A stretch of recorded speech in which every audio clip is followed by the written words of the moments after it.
a dungeon, which is to say we're not talking about like, the scarab beetle sits in the ancient tomb. No, no, we're going to be talking about gelatinous cubes and things that bring heroes to their crawling end. That sort of thing. Yeah. It should be fun. It's yes, yes. Oh. Yeah. So I guess my first question for you, Ving, if I may Mhm. start, is like, so what? Yes, yes. Oh shit! One sec. Oh, am Oh, I like delayed or oh, is that me oh on no, the it's me. stream? I forgot to mute myself. I'm sorry. I'm so Nice. I'm so sorry, guys. So, anyways, We're never so my first one, professional. right, That's a God. promise. So to get back to that question that I keep trying to ask, um, so like to start like the super basic level, which is not even the dungeon itself; it's just the creatures. Okay. And you've already mentioned them, but I wanted to ask, like what is your favorite dungeon creature? Video games, tabletop games, anything. My favorite dungeon crawler. You know what? I feel like it's the one and there's a couple different varieties of these creatures, but it's unanimously like known as the creature that damages your items. Right. So, like the thing I'm talking about is something called a rust spitter. Do you know Oh, those? I know about Rust monsters, which are like the D&D equivalent, I believe. All right, let me see. Yeah, I'll also like pull up a quick one. Yeah. Oh, you know what? That's from Majesty. Okay. Well, all right, that'll work, I suppose. It's a shame I get freaking ads on the side, but here we are. So, let's see. Oh, internet window. Let's try this again. I had it working before the stream. Here's a good one. Well, shit. Looks like it's not gonna work at all. Right. Seems like it gives you trouble whenever we're actually streaming. Yep. Interesting. Yeah, it works fine when I preview it, but that is the weirdest thing. That is weird. Oh well. Anywho, basically I was like also trying to find one. stuff called rust spitters. There's other varieties, but they're basically like creatures that spit acid or leave goo that basically degrades your equipment. And when I think of fearing a creature, it's usually that, and it's just because of the whole shit. Not only do I have to fight this thing and it could kill me, like it's going to destroy my shit as well. Right. No, absolutely. I just dropped a link to an image as well in the chat. Oh, let me see Um, what you have. yeah, yeah. Oh, That that is thing. Yeah, that's a classic D&D rust monster. They're like giant cave crickets. They like wiggle out their feelers, and whatever their feelers touch like magically like corrodes and oxidizes. It's Mm. um it's real unfortunate for anybody who happens to like have something super awesome that they don't want to have rusted into oblivion. Yeah, the thing I put a link to is actually it's one of my. I should probably stream this game at some point. It's called Majesty, and it's I guess it's a real time strategy like civilization builder for like mystical medieval times. Yeah. Um, but yeah, so basically it's this weird quadruped with a weird tentacly mouth and it shoots acid. Yeah, it sounds unpleasant. Yeah, yeah, yeah. I Yeah. would I would not want that. No, no, no, it's one of those bad things. Yeah. Yeah. One of those.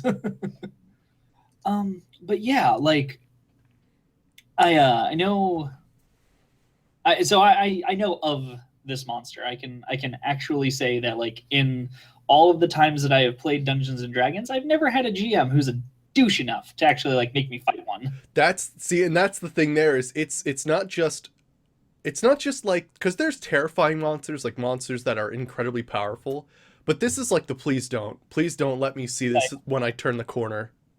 exactly. Especially because it's such a huge drain on your resources. Like So like say you have all mundane gear. Yeah. It's all just like just steel swords, like armor, whatever. It's ruined. You have to go buy that shit again.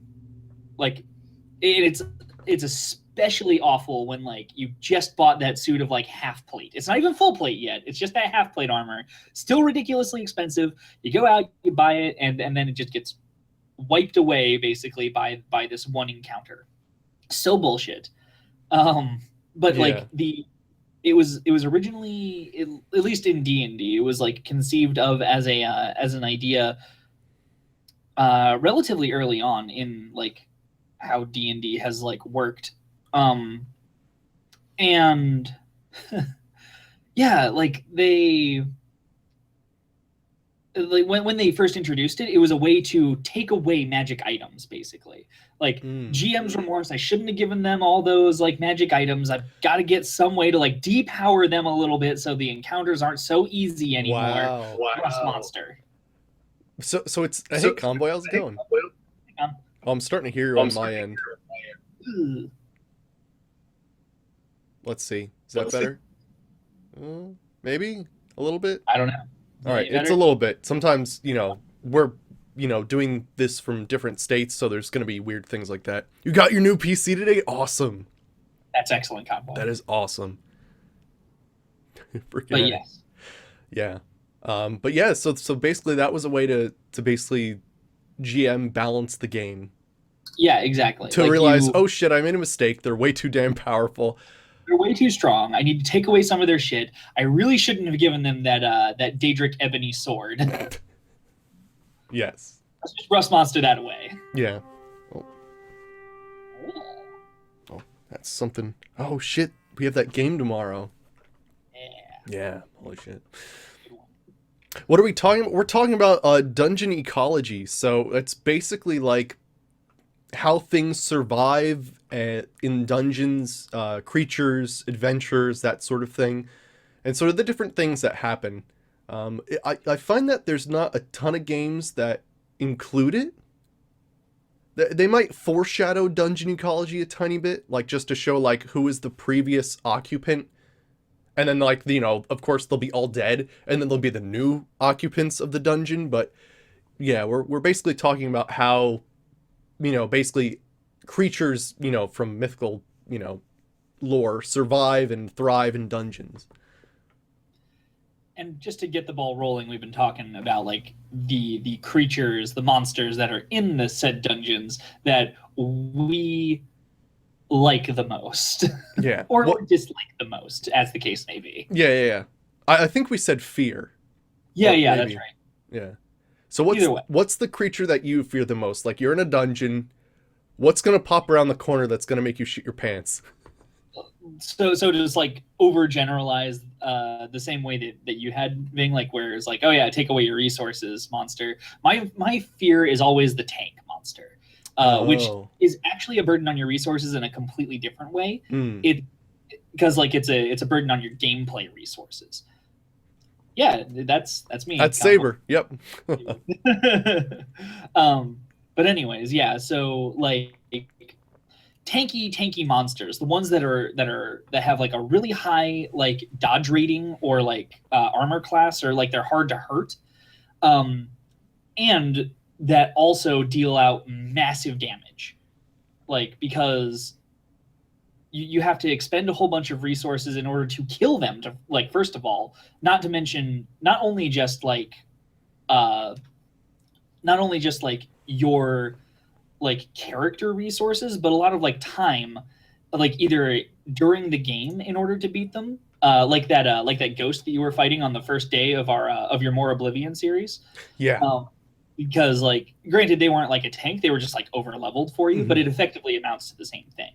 Yeah, because one of the things I find is you'll eventually come across like some sort of creature in a dungeon, and you, depending on what game you're playing, you die to it, or you come really close and you're like, well crap, I have to tackle this a totally different way.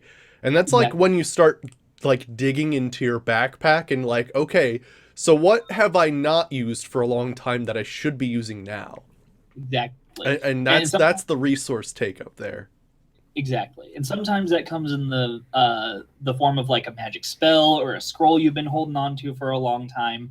Sometimes it's straight up just like healing potions. You've Yeah. been holding on to them since forever just for an occasion like this, but you know this isn't the last room in the dungeon, and that gets scary. Yeah. So like that's always like my like biggest like ooh, kind of moment when I'm playing a game uh that is like heavily resource dependent in that way. Like just running into something that is going to be a huge drain on my in-game resources that's going to like or that's even just annoying to beat because then like there's a whole level of like personal like time investment resources that get like sucked up too. Mm. I mean, you have an idea there, Convoy. Yeah, that like potions in games usually get stronger the higher level you are or the higher dungeon level it is. Because when it comes down to it, like in most of my games, I usually don't use my lower level potions because there's usually spells to compensate for that. And it's usually the higher level ones that come in handy in the higher level dungeons. But yeah, that's also true. Yeah, exactly. It's the other thing is there's better loot in these places because it's been so long since anybody's gotten that far in a dungeon. Right, right. So it's had less time to be picked over.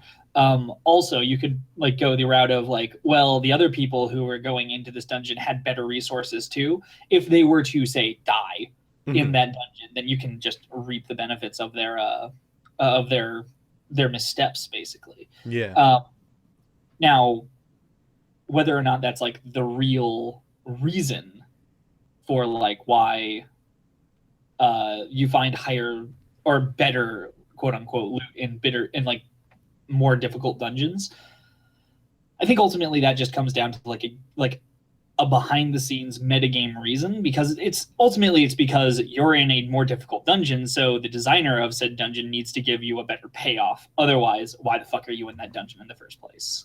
Yes, you can, Convoy. You can make that comment. Well, thank you, Convoy. I appreciate the compliment. Lol.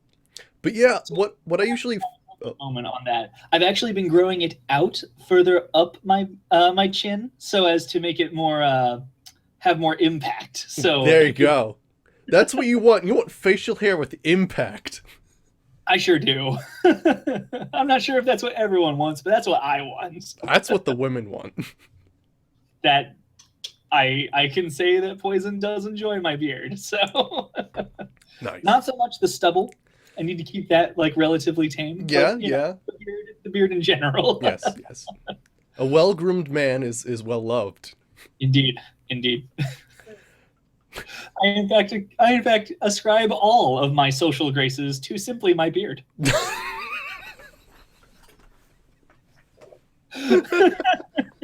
All right. So to get back to dungeons. Ecology. All right, let's talk about the ecology of my beard. No, that's No. not this. That's not what we're talking about. What do you got, like Bob Marley's beard? Are they gonna find 5 new insects or something?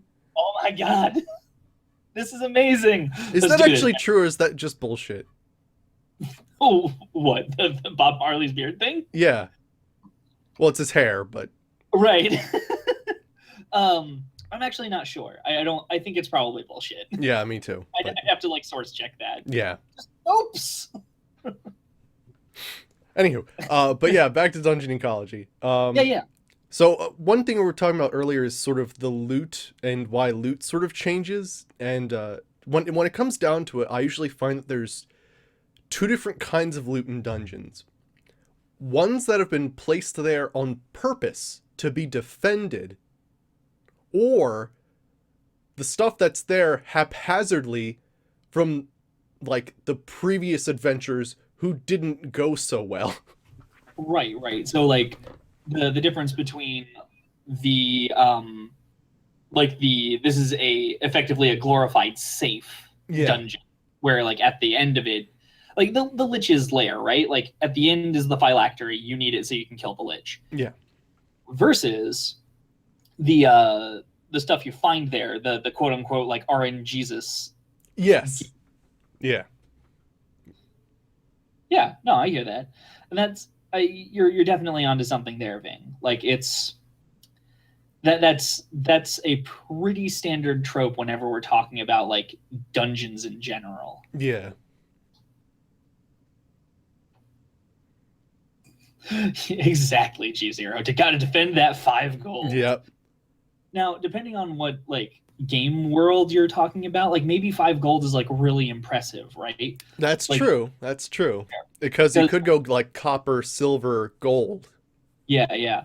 And like for low level characters, sometimes again depending on like what game world you're talking about, 5 gold can be actually an impressive amount. So it might be worth like hoarding and protecting. Now, granted, it's it's not going to be like the hoard of treasure that you would expect to find at the end of like say a dragon's like den, but because like let's be fair, no one's taken all that out of there. I don't Yeah. even know how the dragons get it all there, quite frankly. Yeah. Human slaves, probably. Maybe. I mean, it depends. If we're talking D&D, it's probably kobold slaves because they're easier to like manipulate, especially if you're a dragon. Yeah. But yeah, generally speaking, I find it really weird that like dragons somehow manage to like collect all that gold, especially when they're like so much bigger than the coins. And It feels sometimes they don't really have the dexterity to actually do anything. right. I mean, like, so let's talk about like the most recent like or the most recent the Hobbit installations and like Steve yeah in like the whole Lord of the Rings franchise bit, right? How the Mhm. fuck did Smaug, huge titan like worm dragon that he is, with only his 2 little fingers, like actually like manage to get all that gold into one chamber? You're right. I'm just gonna look up his picture again just to see. Um. Yeah. Yeah, because he's the sort of wyvern sort of Yeah, yeah, idea, and he's only got like sort of the 3 fingers that aren't part of his wings. exactly. Um.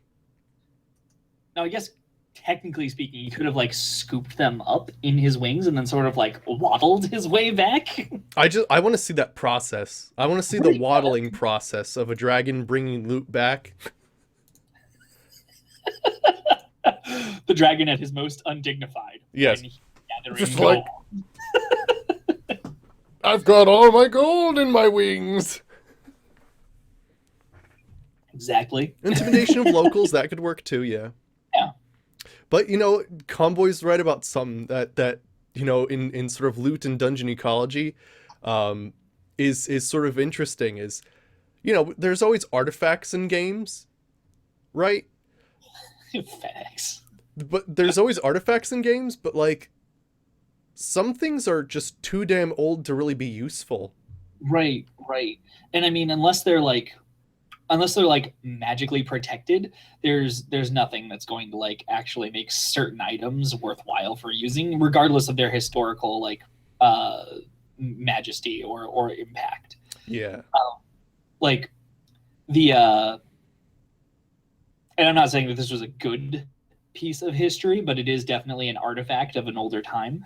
Like the gun that was used to assassinate like Abraham Lincoln, definitely like an artifact worthy of being like entrenched in like a dungeon somewhere, especially if people thought that it had like some kind of like crazy potency because it was able to kill Lincoln because he was such a great person, basically. I mean, he's Like, basically like a wizard with that hat. right, right. Yeah. So let's say for a The second that in the stovetop wizard. exactly, exactly like that. But so let's say for a second that Lincoln was a stovetop wizard, and Or he is it stovepipe? it'd be stovepipe, yeah, Stovepipe, a yeah. stovepipe wizard, and that the gun was special because it had to be like made in a particular way and is imbued with some kind of crazy magic power. And then after the fact, John Wilkes Booth got away and was able to stash it in a dungeon somewhere. Modern dungeon. So good. So, anyways, so let's say that happened. Okay. Yeah, like what kind of what kind of dungeon ecology would we expect to kind of like gather around that gun, right? Hmm. Yeah. Well, you've talked about real life things. Yes, yes. I mean, sort of. Yeah, but like it's I don't know. It's one of those things where I guess you start off with probably some cultists who Right, know of the item itself, for who are sure. protecting it from anyone who would want to use it. And it could be cultists from either side. It could Right, be right. linking cultists trying to protect it from any other people trying to save any other stovepipe wizards, Yeah. um, Or, or or booth. yeah, Like, booth cultists that want to like I don't know. relegate the amount of president assassinations you could possibly have, Right. because according to their old tomes they can only have like 5 every 100 years or something. Something like that, Yeah, right? yeah. They went through them real fast at the beginning of this at the beginning of the century, right? Yeah, it's true. I mean, like I guess they kind of saved one towards the end there, but like the attempt on Reagan didn't actually work. Mm, I don't know. I don't know. Anywho, Anyways, so but yeah, like cultists. yeah, okay, so cultists and like so you'd have the initial sort of like chamber or like system by which you protect the gun, right? Yeah, And that is all on its own, like just a regular thing. It is a self-contained puzzle to try and like get into. Then outside of that, you have the cultists, and then they may like use some other kind of creature to help them like safeguard their well, they're safe, right, for this gun. yeah, Now, assuming that you actually get through the like the maze at the beginning and whatever the hell like inhabits that part of the dungeon, you get through the organized part where the cultists are and they have their beasts that they're using to protect the safe. Then you beat the puzzle that protects Booth's gun, and you get in there, and what do you find? An old like flintlock pistol. yep. Better shit out there, man. Like Yeah, it's true. Like in video games. Okay. All right, come on. But yeah, it's a very interesting thing where there's a difference between items of legend and legendary items. right, right, exactly. Because like a legendary item is like a qualification, right? Like it is this way because it is a thing. Yeah. Or like you can have just a sword, but if it is a legendary sword, it is like superlatively better than other things. Yeah. Because there Whereas could Sword yeah. of Legend is just old as shit and is involved in legends that are already established. Yeah, yeah. And they could or could not have, been the way that they were described at one point. Exactly. Yeah. So I think in general, in most games, they don't actually do items of legend. I think there are a few exceptions, but I think you're probably right in that regard. Like most games that people play don't actually have like items that like have a historical context. yeah, have a historical context and thus are old and useless because of it. Right, exactly. It's just so old that it doesn't matter anymore. Because Hilariously enough, though, I just recalled this. In Fallout 3, you can actually get an item called Lincoln's Repeater. It's a lever action rifle. cool. I think it shoots 10 millimeter. Or I'm not sure what caliber it shoots, but it works perfectly, and it's a pretty damn good gun. So Sweet. that's one of those, it's a legendary item, not an item of legend. Even Right. though, see, it would have been an item of legend had it been like frickin' George Washington's axe.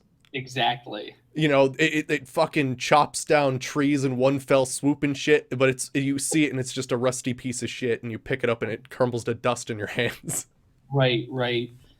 I've seen that happen like a couple times in movies and stuff, right? Like where you see like somebody like finally gets their hands on like the thing that everybody's been looking for, and like as soon as they grab it, it like just turns to dust, and they're like, no, and they have that freak out moment where they start like rifling through the dust, trying to like somehow piece it back together, even though it's just not possible.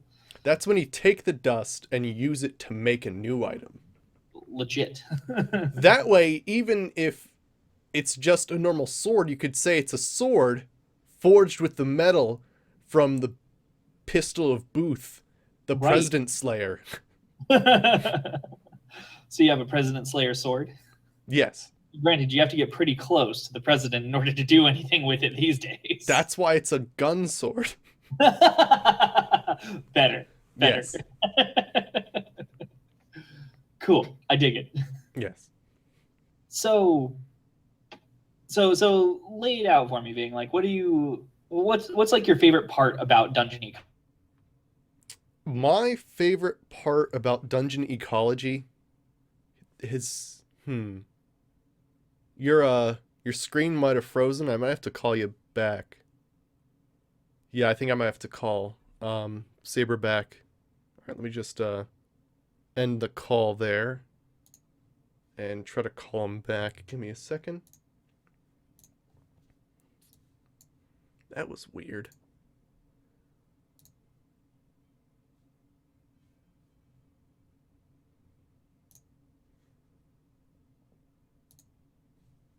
Let's try that again. There we go. Yeah, for some reason it just like crapped out. Yeah. Right. Where'd I get to? So yeah, you were asking me basically like what's my favorite part of Dungeon Ecology? Right. And my favorite part is basically how the creatures themselves start learning the layout of a dungeon. Okay. So basically, like what I love, right, is you not only have to worry about the traps, but the fact that there's monsters, and some of them are wise to the traps that you're using. Right. No, that's legit. Yeah, so that's my favorite part is when some monsters get savvy enough to basically be like, all right, well, I know there's a spike trap up here, so I'm just going to run across, jump on the wall, and cling there. Okay, yeah. Now is that like separate or the same as like when the monsters actually set the traps? Um, I guess you could have monsters setting traps as well, so I guess it's more like monsters either adapting or using ambush tactics. Okay. Fair Basically enough. utilizing their surroundings to destroy adventurers, and I think that's my favorite part. Right. When the creatures actually make use of the space. Right, exactly. And yeah, I So think it's not just a dungeon with skeletons. It's a dungeons with skeletons that can light frickin' undead pyres or something. yeah, no, I hear that. Especially like when there's I think it's especially true when like there's a feature that like pre-exists within the dungeon and the monsters like find a way to utilize that feature to their advantage. Not even necessarily that it was like a trap originally, but they've like Mhm. managed to use it to make your life more difficult. Yeah, because it could be just architecture. It doesn't even have to be a trap. Right. And sometimes not even purposeful architecture, like part of the cave like collapses and like they learn how to like hoard you or like corral you into certain parts of it so that you can't escape. Yeah, that's the cool Yeah, stuff. tricky monsters. Yeah, tricky monsters making use of their environment. I love it. It's pretty cool when you can get like AI that's sophisticated enough to like recognize like opportunities like that, or if they've just been like given a protocol to utilize features like that, Hmm. just because it's helpful for them. Yeah, Um, most of the times in games, I don't see that too often. In fact, a lot of the times you can actually abuse certain facts to basically have monsters fall to what I assume is the traps that they made themselves. right. I keep thinking about like as we keep talking about like traps and stuff. I tend to think about because you've been playing it so much recently, and that's really what I've been like engaging with is like Elder Scrolls like traps and stuff. Yeah. More so in Skyrim than in the other game series that I've seen you play. Yeah, I think Skyrim's the one that has like the most, I think. Right, Oblivion started having them, but like it's some don't even have any. Like right. caves don't have a lot unless they're have bandits or goblins, but like yeah. Skyrim has a ton. Yeah, yeah, and you usually see at least one in most dungeons, I would say, in Skyrim. Yeah. Sometimes more than one, and like they're like ridiculous traps sometimes, like the ones that have like the Dwemer like powered fire jet things that like stagger you when you get hit by them. Yeah. Like those are intense, by the way. I like the ones that like it's it's actually just a fucking mammoth skull on a rope Oh, that like swings down and that like smacks swings you. down and butts you in the face. Yeah, that's my favorite. That's a pretty good one. Um, but yeah, like I don't know. I think that the traps in Skyrim in particular, because they are so numerous, are incredibly underutilized by the AI that that's like involved in it, right? Because Mm. like because they don't know how to bait you into any of those traps. Yeah, because they're just reacting to you. Exactly. Like they would have to go out of their way to have a scripted effect where basically they run up and do They try and hide. something. Yeah, yeah, yeah. Yeah, and if they could do that, that would be really cool. Um, I feel like I feel like that's a level of like technology that would be really beneficial for Bethesda to like try and branch into. Yeah. But if we're gonna talk about like tabletop role playing games, the monsters are just as smart as I am. Yeah, So exactly. So that's what I'm talking about because you don't see that too much in games where basically it's yeah, yeah, monsters utilizing their sort of dungeon to help kill you. exactly. Yeah, that's more of a role playing type of thing. Right. You'll There's usually certain occasions, but yeah. oh no, yeah, for sure. Especially when it comes to like you see it a lot in like modern role playing. I know that like you and I don't really like have a whole lot of like modern day like right now with no like with little fantasy elements and more like sci-fi elements. But like when you play those games, you'll find that like humans like set up traps like that all the time in like the dungeons that they're in. Oh yeah, I mean we could like Fallout 4 and like the Fallout series in general. That is one where you know Traps everywhere. there's traps everywhere. Yeah, exactly. Because and it's so funny because the loot's so different. Because in a video game, it's or in like a mystical world, it's like some magical healing ointment or a sword or piles of gold. In this, it's like food and bullets and guns. Like it's so much. It's such a different like style. Right, no, absolutely. And if we want to like tangent into that for a second, like that's actually one of the cool things that like makes dungeons different, like Hmm. throughout different types of gaming environments, like the stuff that you're getting and the environments that you're getting into, like very drastically, right? Like because you've got, like you said, in Fallout, like the survival, like post-apocalypse thing where like really what you're after is like is sustenance in the form of food and water Hmm. and the ability to kill your enemies, the guys Yeah. who want to keep the sustenance away from you. Yeah. And like in sort of a grander sense, like better guns and unique items and stuff like that. Hmm. Um, but like, yeah, generally speaking, that's like what you get out of that particular brand of dungeon. Um, and then like you said, like in fantasy environments, it's like some crazy magical item, like a healing ointment or like a ridiculous magic potion or like Excalibur or what have you. Yeah. Um, and then you've got like other games entirely. There's a game on my shelf called Numenera. Grab that real quick. Shameless plug, Numenera. Um, these they have a really weird and unique loot system because of the system that, or not the system, but like the baked in setting that they have. Mm. So like to give you guys like a quick overview, uh, our world proceeded to like the height of our technological prowess, like way beyond like what we're at right now, and then like society crashed and burned, and then people built up from the dark ages all over again, and then like reached their height of technological prowess, and then crashed again 8 times. What?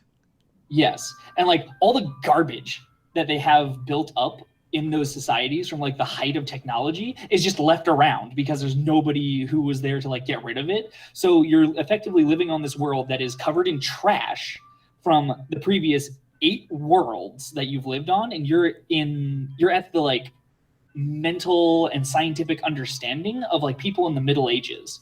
So like So knights there's running like around in freaking armor. nukes and like advanced pieces of technology lying around. Nobody has any idea what it is. No one Holy has a shit. single clue what the fuck to do with it. And like some of it's really weird. Like one of the items that you can pick up is like a capsule that you like eat. And like when you eat it, like it coats the inside of your mouth and throat with like some kind of like gel or like nanite. And when you breathe out for like 10 minutes, you just breathe fire. So it's like a limited fire breath. Yeah, it lasts for like X number of turns, but yeah, it's like you eat this thing. It probably was never meant for like ingestion. Like you were probably never supposed to eat that, but people do, and it gives them fire breath. That's hilarious. Yeah, and like it's full of shit like that. Like I think there's like a grasshopper like motorcycle that you can like get. It's not even a motorcycle. It's just like a grasshopper mount that is completely mechanical that you just climb onto and like ride for no Huh. reason. Because That's pretty sweet. Friggin' A. it's got a very ridiculous like item system within the book itself. I mean, it has to. But It's like got like 8 failed civilizations on top of it.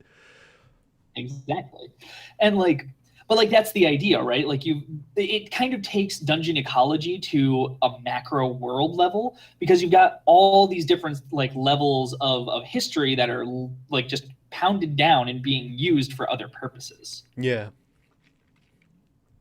And you know, that's that it's So oh, what I was saying was it's very interesting because you know, you're sort of mixing together sort of the old and the new together. And it kind of reminds me of in Fallout 4 they have Kremva's tooth, which is yeah, that you know sort of Lovecraftian-esque machete that you find in the bottom of a friggin' well or a quarry, and like that's like I would consider that like an ancient artifact in the scope of a game that also has plasmatic weapons. So right, we're you know we're talking about even before like the bombs fell, before people had like you know like 1940s, like before then probably. So like that's like almost like 2 things before. right. No, for sure. Yeah, it's pretty wild. Absolutely. So like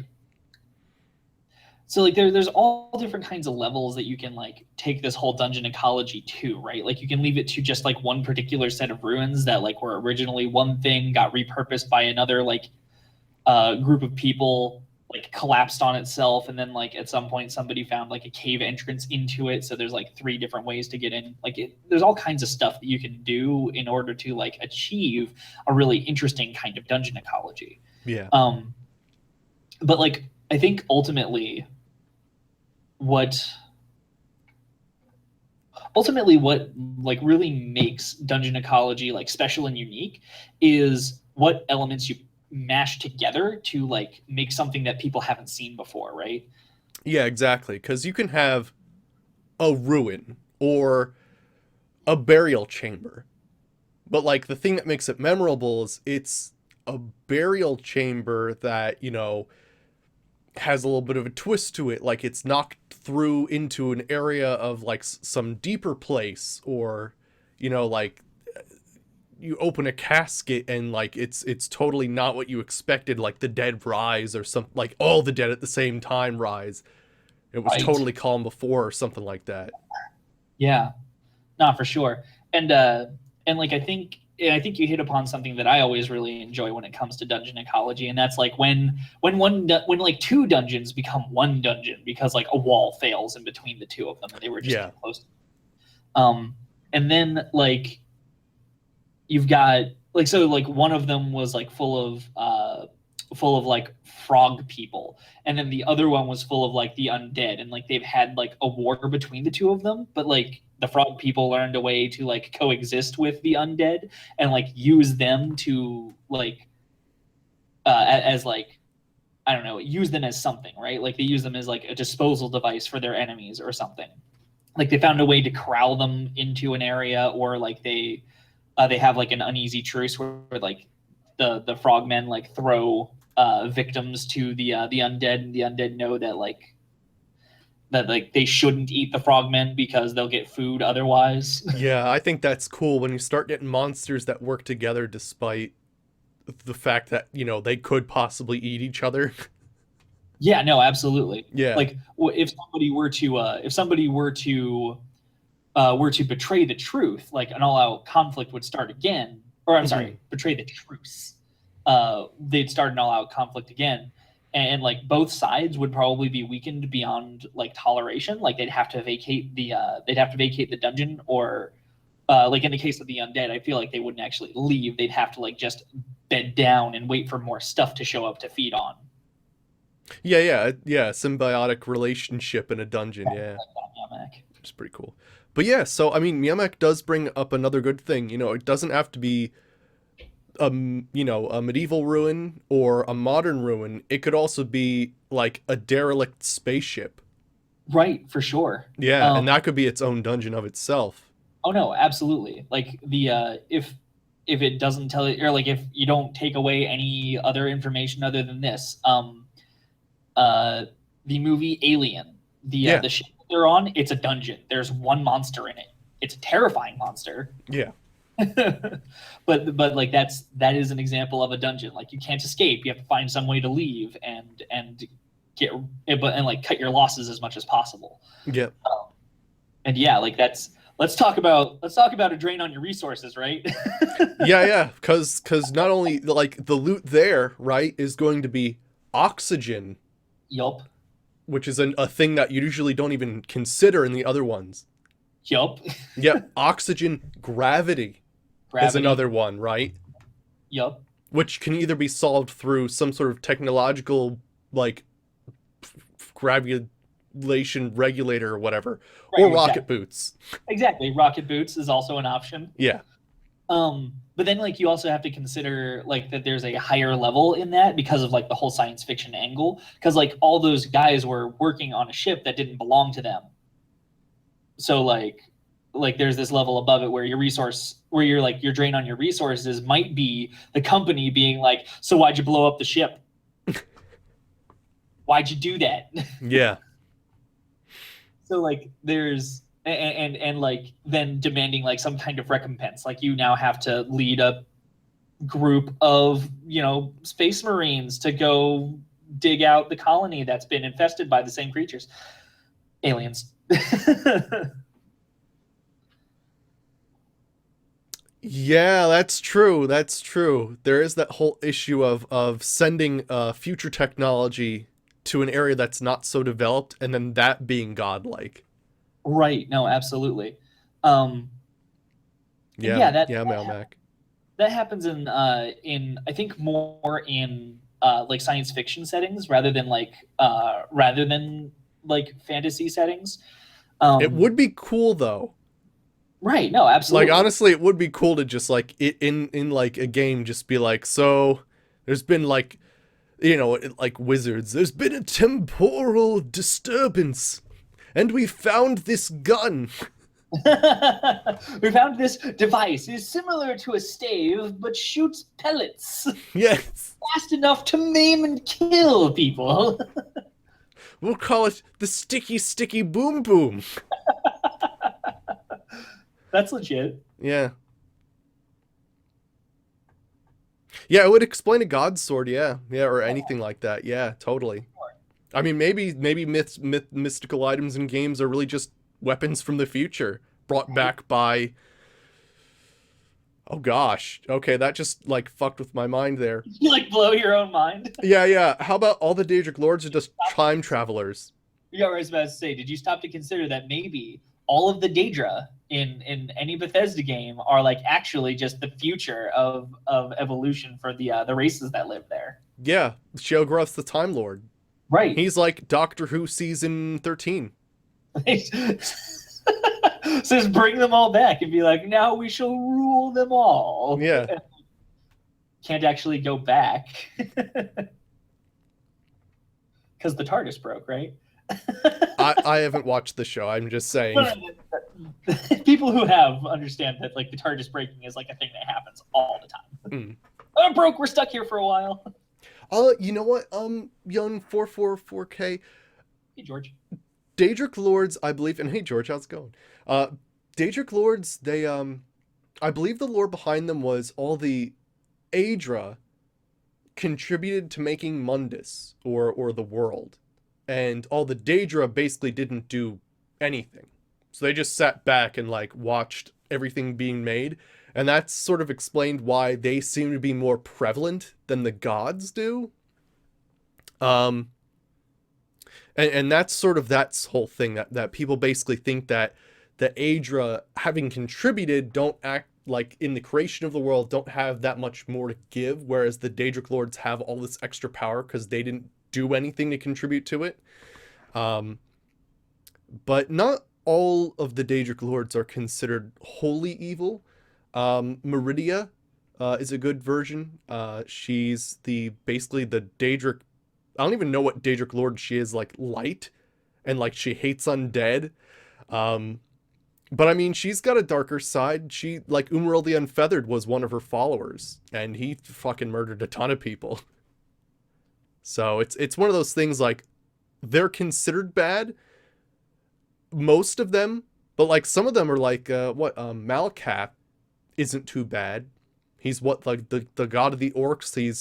He's basically like if everybody else has like betrayed you, he's the guy who's gonna accept you because all the other people he supports are betrayed. So yeah. Yeah, so they're all a bit twisted. It's probably just an overwhelming thing of they have so much power. Let's go fucking mental. That sort of thing. Right. I was about to say, like, as an outsider, because I don't know a whole lot about the Elder Scrolls lore at this point.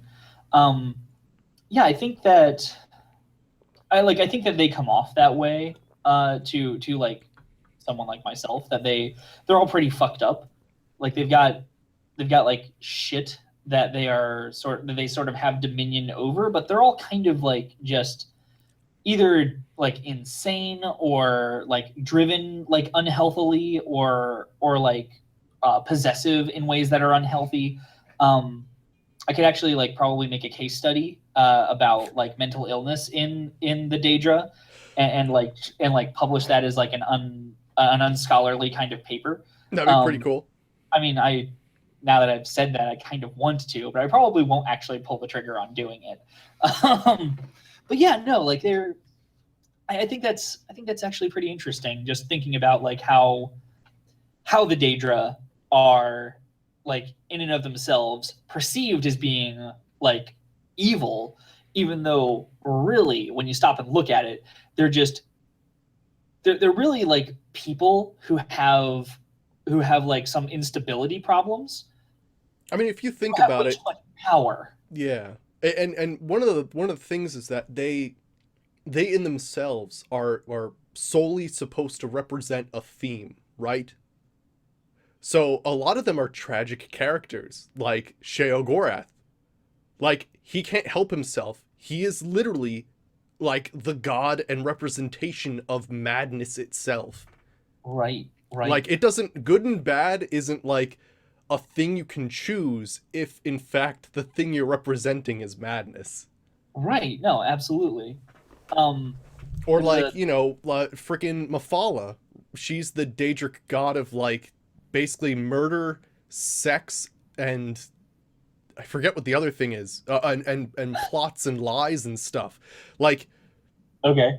pretty much most people see her as bad unless you're on her side. And I feel like that's a lot of the Daedra and how you explain them is they're bad as long as you're not on their side.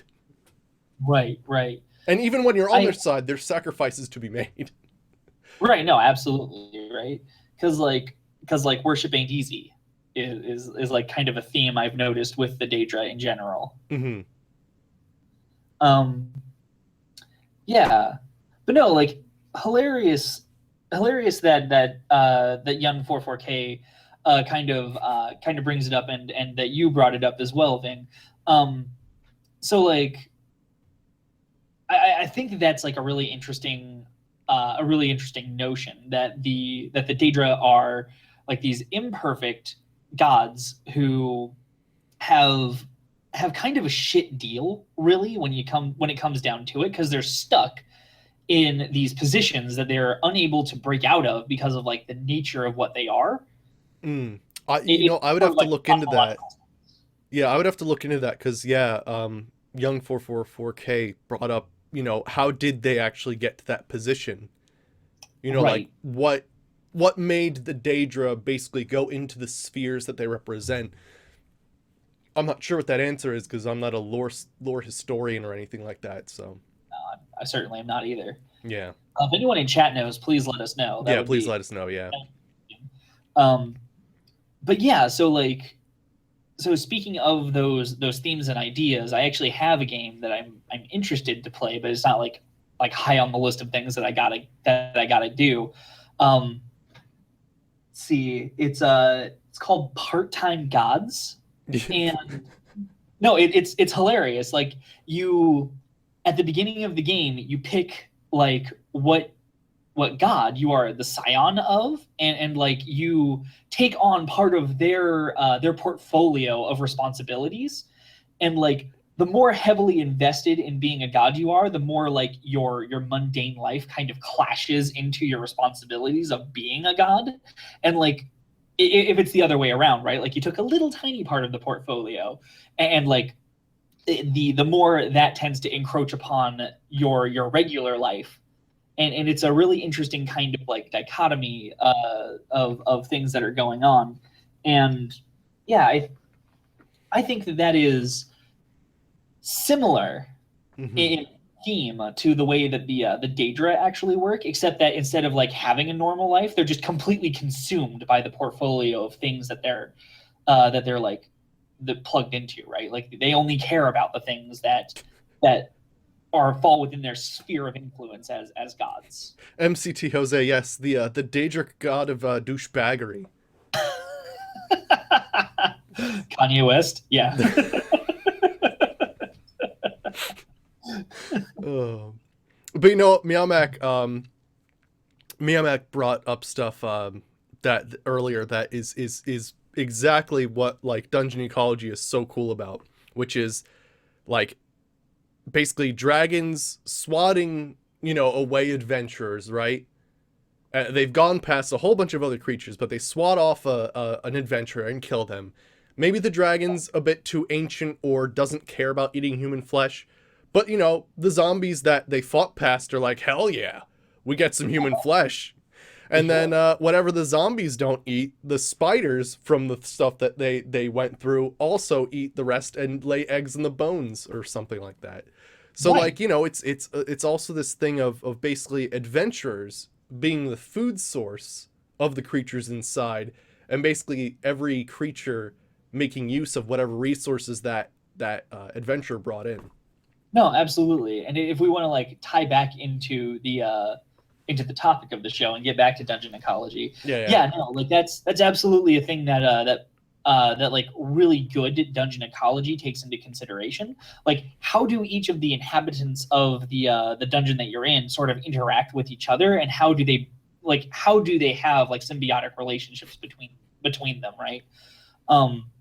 Because like thinking of a dungeon that I've actually like run people through before.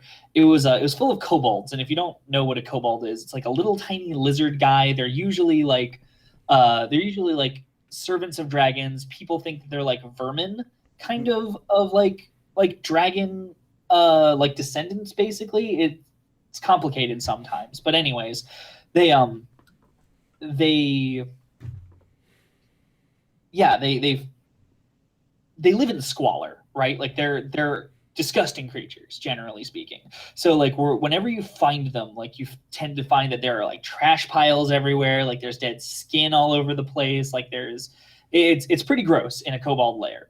You also tend to find a fuckload of them because they breed so fast and they're awful. Anyways, so they also recognize that like garbage, real garbage and filth is bad. So they like put it in a particular part of their dungeon. They leave it there, like they just turn it into a heap, but it's still like sectioned off away from them. But like you can have other things that come to recognize that the filth pile is possibly beneficial, right? Yeah. Like you can have swarms of rats, you can have giant rats or dire rats. Yeah. You can have like oozes that feed on carrion. Um, like there's all kinds of things that like by the very nature of having a particular creature in your like be the primary populace in your dungeon that you can then twist around to have different stuff in the dungeon, so it's kind of surprising. So Oh. like that's one of those like cerebral parts of dungeon designing and dungeon ecology that I kind of like. Yeah, yeah, yeah. So MTZ, yeah, yeah, yeah, like ants. Like you leave Yeah, food out, and then ants come to eat the food. Except we're talking about like 12-foot sized ants eating the refuse of another creature. exactly. Yeah, a creature that is not people, that is in fact little tiny like pseudo dragon people. Yeah. By the way, all of you out there should look up the tabletop game, No Country for Old Kobolds. Oh fuck yeah! It's hilarious. Oh my god, it's so good. It's oh my gosh. I feel like that's a game we should play on stream sometime. Oh my god, yes, absolutely. If we're going to play something on the stream, we should absolutely play No Country for Old It Kobolds. is so fucking funny. So good. Oh, that's awesome, Convoy. So you have like most of the same parts for your new computer. That's awesome. That's nice. Yeah. But yeah, yeah, Young. You mentioned that in a lot of Elder Scrolls games, like your character can basically evolve into a powerful being in of themselves. Yeah. Yeah, and you know that's one of those things where you have to get savvy to the dungeon, right? Yeah. Because you know that when it comes down to it, if you think of it, how many times in a playthrough do you die and have to reload? Lots. So that's food for whatever's in that dungeon. You have to consider that your hero technically had like to not die the entire time, like in order to get to that point. But yeah, it's pretty wild. Yeah, no, absolutely. And then of course there's the I always like the after effects, right? Like the adventurer has just gone through, ravaged the place. There's nothing important left in there. So now like if it was a defended safe, like it has no purpose, and so the people that were trying to defend something have abandoned it. Then something else moves in. It could start off as normal squatters, or it could be some sort of, you know, dark dwelling, you know, creature. And there's this whole like flip of like, well shit, you know, the dungeon just got ransacked. There's nothing good in here anymore. And then it turns into basically a different type of dungeon altogether, which is so it's such a cool evolving pattern.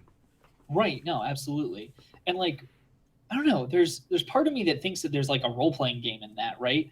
Like that there's a that like you're not playing the creatures in the dungeon or the people who are going to kill the creatures in the dungeon. You're just playing the dungeon over like the course of like years as it like is established and then like runs the course of its purpose, becomes reutilized for some by something else for something completely different, and then like just that sort of like constantly evolving pathway of like the dungeon's story on its own.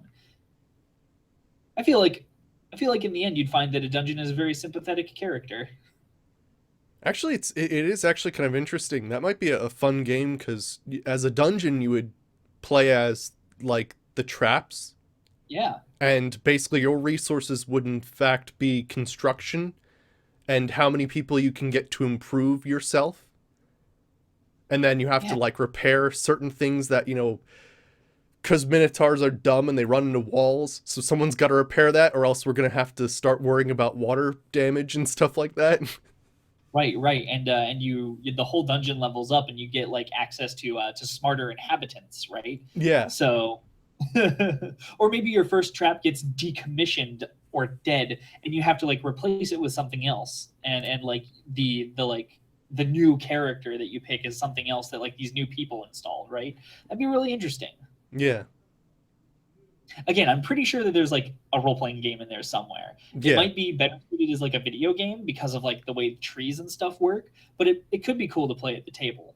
I don't yeah, know. I'll think about that. I'm gonna jot yeah, that down real quick. yeah. There's a game called War of the Overworld, Yeah. and that's based on oh, who's the dude?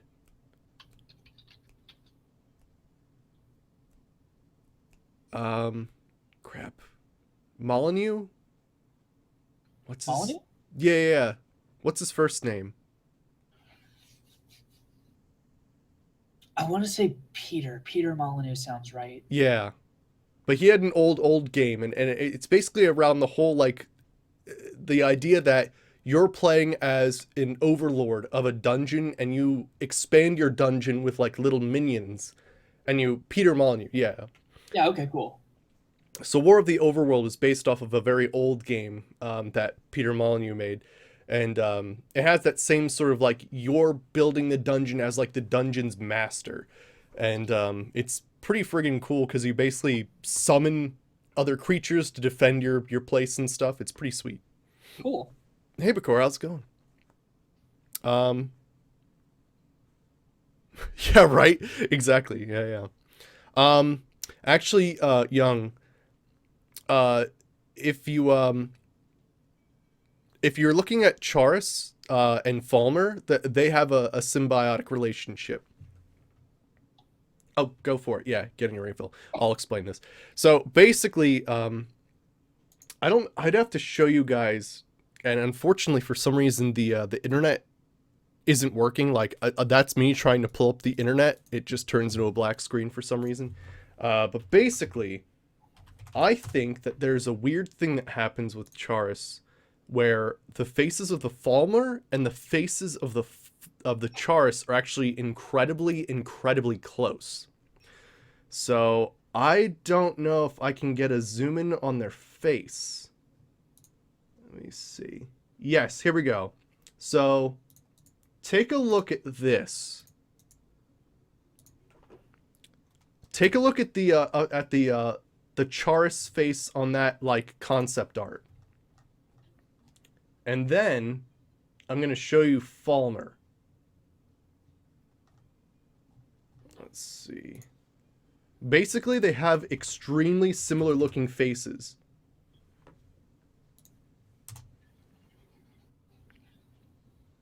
Yeah, yeah, and I it's hard to do without it, but basically their faces look exactly the same, and it's the weirdest thing ever. But it's one of those things like it's hard to explain basically. Um, but yeah, it's they sort of own Charis because they look like them, and they sort of have this weird relationship. It's kind of freaky. I'm trying to look for a good picture of a Falmer head on so you can see exactly. Yeah, when Bing first showed us this on the stream, it actually blew my fucking mind, quite frankly. Oh, there's see like if I was in Skyrim, I could show you guys, but unfortunately, here we go. That should do it. Yeah, it was either a very fortuitous piece of it was either a very fortuitous piece of uh like just design fluke on the part of Bethesda, or it was really really an incredible like design choice on their part to try and like strengthen the like relationship between the Chorus and the Falmer. And quite frankly, that is a piece of dungeon ecology that is like super awesome. Yeah, that is actually an amazing thing. So here's the deal. I'm not sure about carving the Charis, because it looks pretty organic to me, at least on the Charis side. Um, because there's like eye sockets and stuff like that, like where the stuff is. Um, but basically, yeah, the Falmer and the Charis have very similar features, and I don't think it's an interbreeding thing. My theory is that this is an evidence of, oh gosh, I have to rejog my brain here. It's called artificial selection.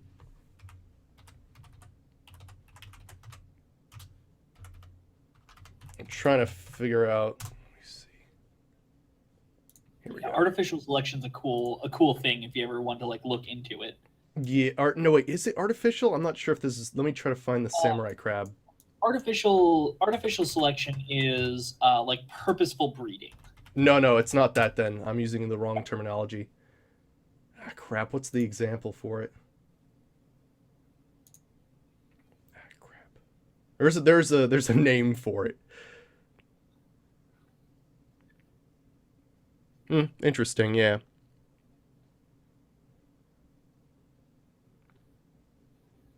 Interesting. But yeah, I forget what technological term it is, but here's the wiki for the actual crab itself. But basically, this crab did not start off. It's called the Hikagi, or so I think it's pronounced. Um, and basically, it's the samurai crab. I don't know if it's what's the term.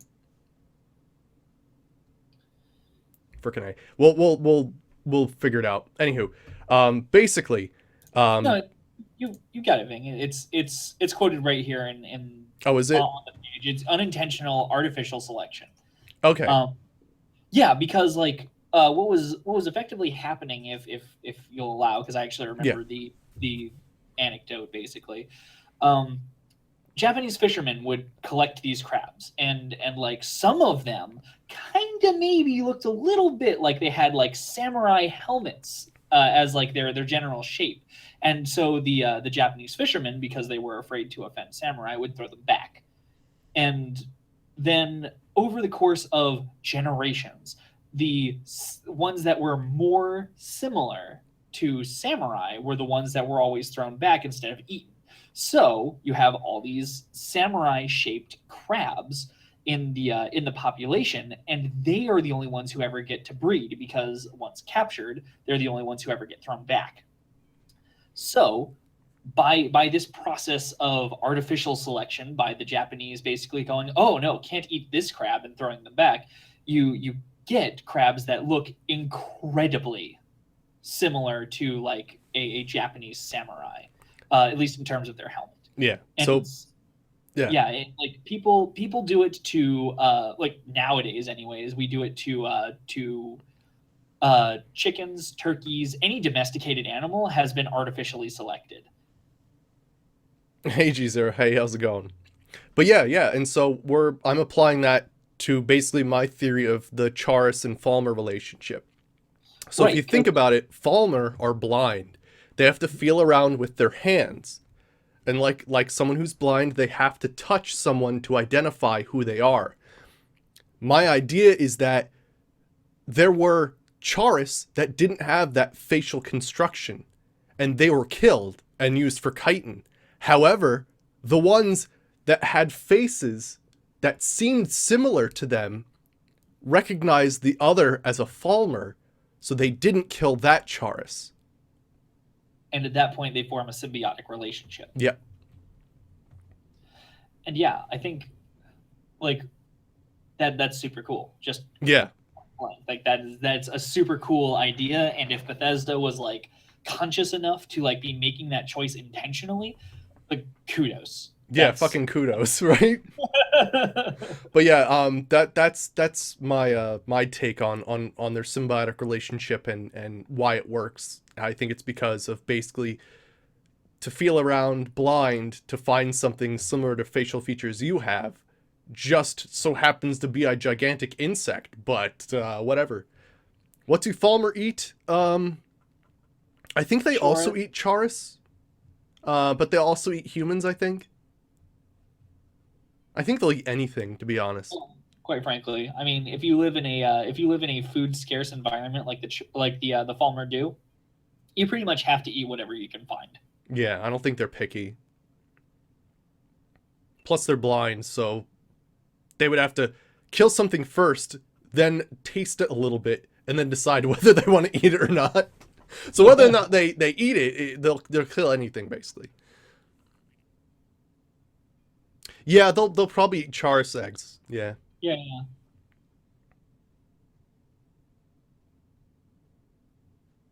Yeah, right. Right. Friggin' A.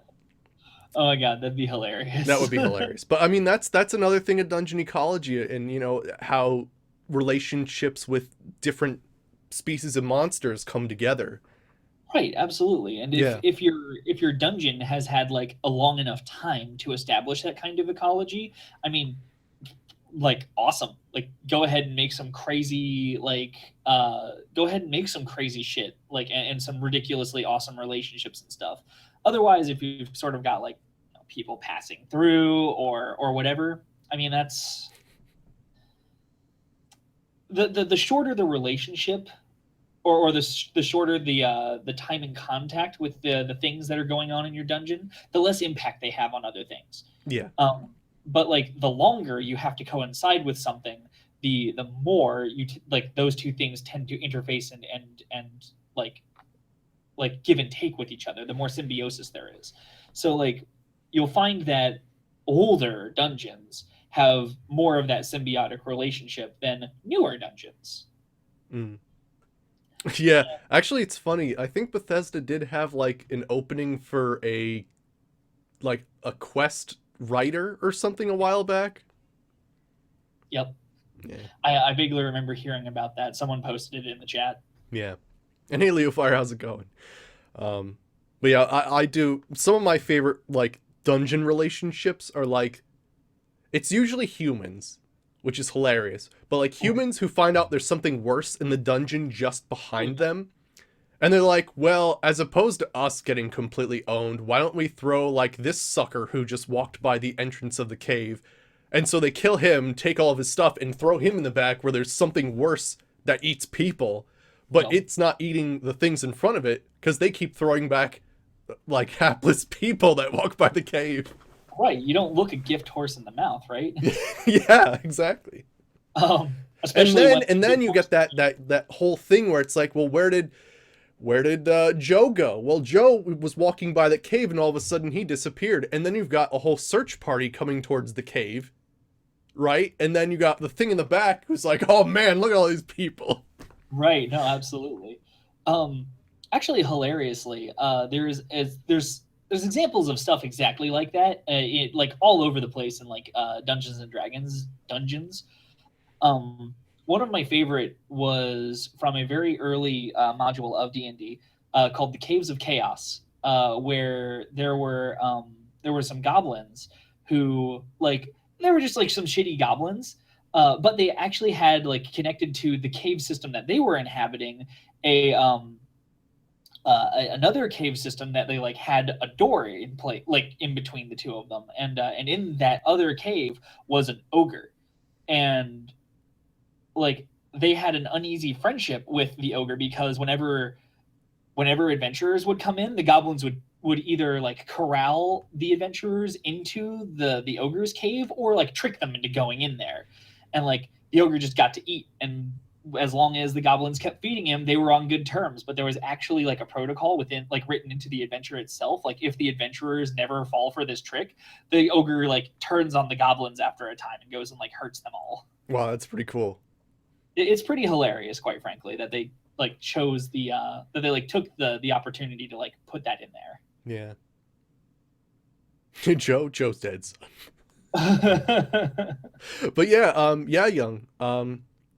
I think Falmer in the Elder Scrolls are some of the easiest to sneak by.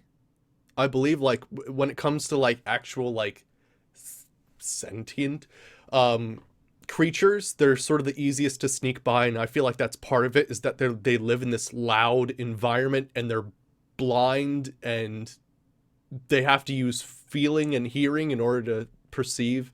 It's interesting. I wouldn't know. I've never tried to sneak around them. I usually just like run in there and kill Yeah, them. they're much easier than trolls or people or anything like that. That's fair. That's fair. Damn it, Joe owed me money. And then you go in the cave, and then the bandits kill you, and they throw you to that guy in the back. And the cycle completes itself until people get pissed enough, and then they send like a adventure party in, and that's where stuff starts getting crazy. And then Ving and Saber show up. Yeah, yeah. Nah, man. But like, seriously, fuck Joe. I'm not going in there after him. No, That guy. Joe was an ass. That was an asshole. What are you gonna give me to go save Joe? Whatever like, you find in the dungeon, and then it's that whole like, well, you can have whatever it is. What's in my, how much money's in my wallet? I just need you to go and get Joe's coin purse, because in that coin purse is the money he owed me, Which is 5 gold. which is 5 gold. And I'll give you 2 gold if you get me that gold. Which then, as the savvy adventurer, you take the coin pouch and never return to that guy ever again. Right. Well, no. Even better is when you get the coin purse, you take the money out of it, put it in your coin purse, and then hand him the empty coin purse and be like, Joe was broke. Yeah, or like the goblins ate Where's it. my 2 gold? Yeah.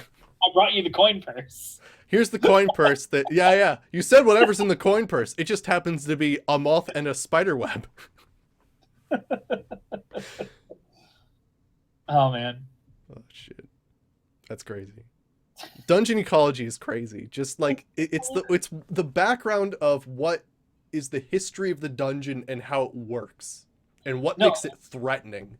Right. That's some of the coolest stuff. Like, even ignoring like all the stuff that we've been talking about, like monsters and shit, like the setting itself, like the dungeon, like its original purpose before it was even like a lair for something, like in the case of the Falmer, right? Like they live primarily, or at least like the way to get into Falmer areas is through Dwemer ruins. Yeah. And that's like, that to me is at least kind of cool. Like, it implies that there's a relation, because you find Falmer pretty much at the end of most Dwemer ruins from what I've seen. Yeah. Unless, of course, it's like completely tied off and like all you ever find is more Dwemer shit, right? But like, so there's like this intrinsic and implied relationship that the Falmer have with the Dwemer. Yeah. Based on the fact that you always find one with the other. Or one connected with the other. Yeah, the abridged history of that is basically the Falmer used to be a sentient, like, non-mutated race, and then basically the Dwemer poisoned them and made them servants. And so all the Dwemer died, but their, basically mutated servants were left behind. Yeah. No, that's yeah. Okay. I mean, abridged. There's more shit involved there. But... Absolutely. I wasn't about to like question whether or not that was real. I was just about to sit there and go like, well, that kind of like ruins the mystique for me. But that's sorry. Okay. It's all right. There's more to it. You can find out all about it. There's the Dawnguard DLC. You'll learn all about it. It's cool. Cool. Yeah. But yeah, so like, but you can have all kinds of relationships like that, right? Like, it's not specific to the Dwemer Falmer relationship.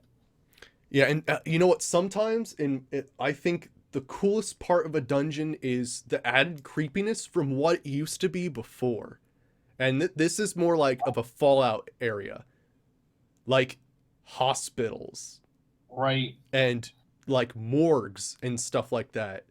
Like, one of the freakiest things is when Fallout gets to that point where it's like, yeah, this is like a futuristic apocalypse sci-fi, but here's ghouls coming out of graves. And then you're Right. like, wait, what the fuck? Why are they coming out of graves? Good question, right? Yeah, like this is where I don't have enough science, and my science is at 100. What is this? No, absolutely. Like I don't. Like, and I think that's the coolest part is when you're in a dungeon, and it's more creepy because of what it used to be. No, right, absolutely. Especially when like what it used to be is like becomes evident not when you first walk into it, but like when you start looking at things that are in it, right? And like slowly this picture begins to like evolve out of like what you're because like so say you're like in the far flung future and like you don't have the context that we do for like what the real world is like and like you're just a member of the apocalypse, right? You go into some building that had like a big red cross on it, and once you get in there, you like start to find like medical records and and like surgical equipment and all that other shit. And like at some point, you might stop and think that maybe the people who used to own this place were like fucking cannibal freak shows, right? They they have like records and all, and they talk about how they slice them up in very specific ways. Exactly. And And like the yeah, system now, the incredibly systematic approach to how they do this stuff is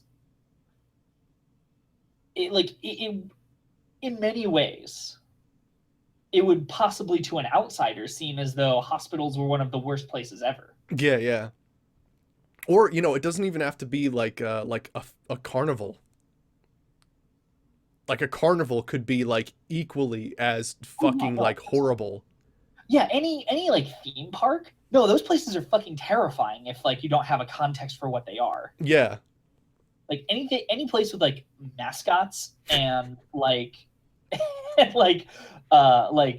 thrill rides and shit. Like you go into that stuff and it's just like this towering metal and you don't know what it's for and like what kind of alien machination could these things actually have been like implemented for at some point in the Mm, past? yeah. Who the fuck knows? Especially if you don't have any kind of context for it. Yeah.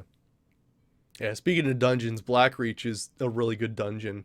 And that has a ton to it too. Yeah, you're right, Young. And I'll see you later. Have a good one.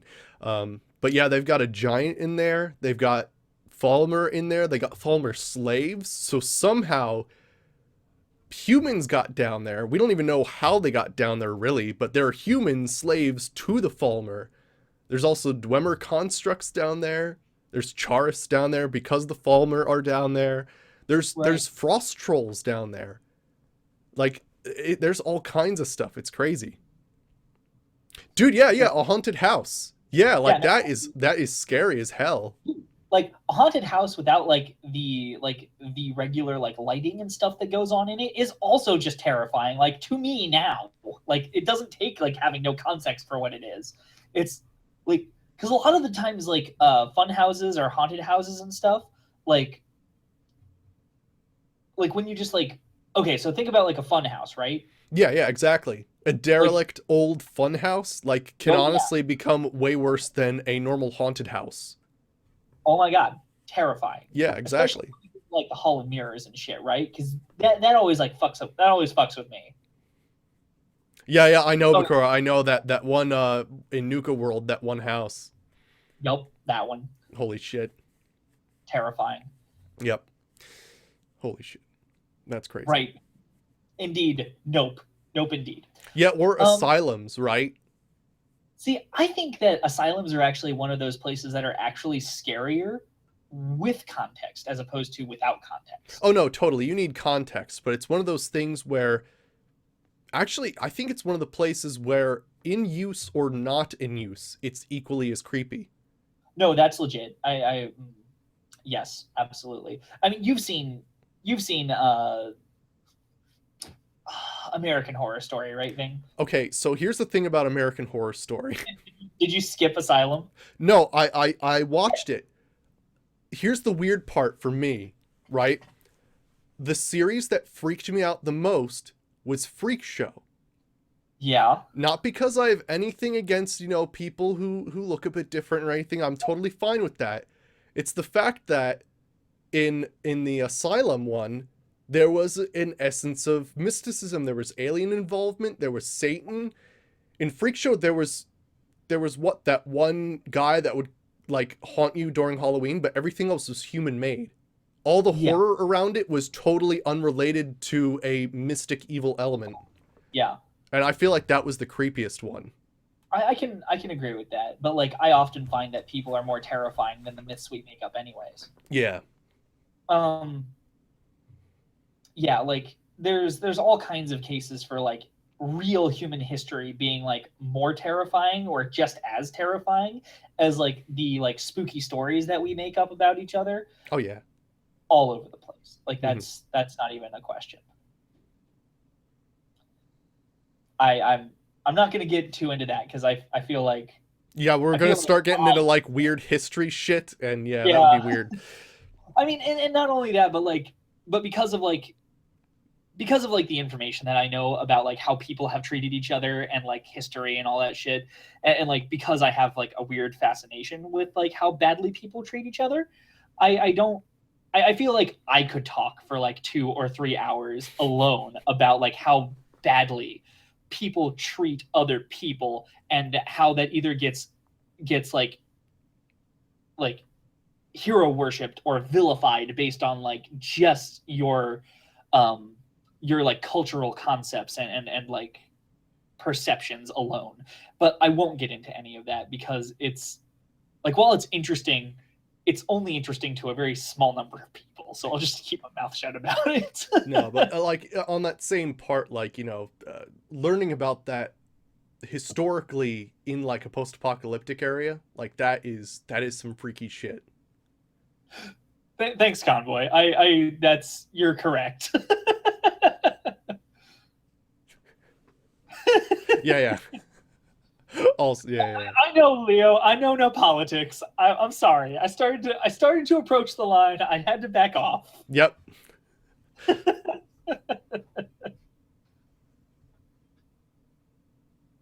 But yeah, no, man. Like Mm. so. But like, yeah, no. I think that one of the things that's really cool to talk about, just generally about dungeon ecology, is like again going back to that basic thing about architecture and like where the thing is. That like you can take anything and turn it into a dungeon given enough time. It's true. Yeah. I mean, like when we say dungeon, it can span a derelict spaceship, an old hospital, uh ancient ruin. A current modern day battleship, like Yeah. running and everything. Like because when we talk about dungeons, what we're really talking about is any place that is like a self-contained environment that in which you have opposition that keeps you from a goal. I mean, it can even be just a derelict town, a ghost town. Right. No, absolutely. Even though Like, it's dude, open and into the air, it is of itself a dungeon. You have to get through it somehow. You could for choose to sure. go around it, which might take longer, or you could go through it and whatever is in there, it could be nothing. It's in there. But yeah, you got to go through. Nah, man. Like it's intense. Like I very much enjoy like generally speaking like dungeon designing because of like how open to interpretation the whole idea is, right? Because it's basically just a place that had a discrete place, like a town or a skyscraper or a boat or whatever. Oh gosh, Bakori, you talking about? Oh gosh, talk about a fucking horrible dungeon. Um, Outlast. I think you're referring to that one because I can't play Outlast because I am such a pussy when it comes to horror games. But yeah, they got some crazy. I mean, it's basically a post asylum dungeon, Right. and you there's the perilous parts of it's an old derelict building. It's not up to code. Like nobody's upkept it, and then there's the fact that the inmates that are still alive are the crazier ones, right?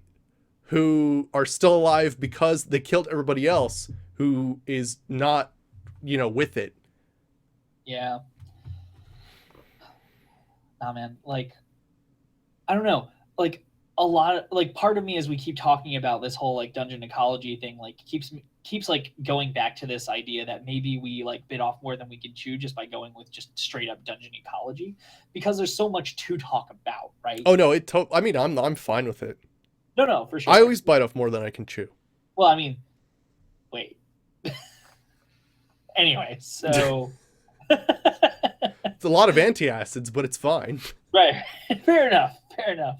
I mean, as long as it's not too spicy or too cheesy, we'll be okay. I mean, I like cheesy. I also like spicy, so I guess together we'll have to just like finish off that bottle of Tums, man. Yeah, yeah, no, yeah, yeah. Outlast is a crazy fucking game. I can't recommend it because I can't even fucking play it. But no, I understand. I mean, I think you can play that on Twitch, even though it's like a plus 18 thing. But yeah, Yeah, but that's like I don't like talking about gore and shit like that. So right, right. I mean, like, I don't mind, but I also like GM a lot of games, and like horrible, vivid, disgusting description of wounds and stuff just comes second nature to me at this point. So, yeah, but yeah, no, like I've been actually trying to like pull back on that a lot because some people are like, "Ooh, that's uncomfortable." yeah, yeah, yeah. I remember that scene, Bakura. That was fucking awful. Seeing all like the failed experiments and shit. That was awful. All right, and you can wind down the description there, Bakura. You're starting to get to that line.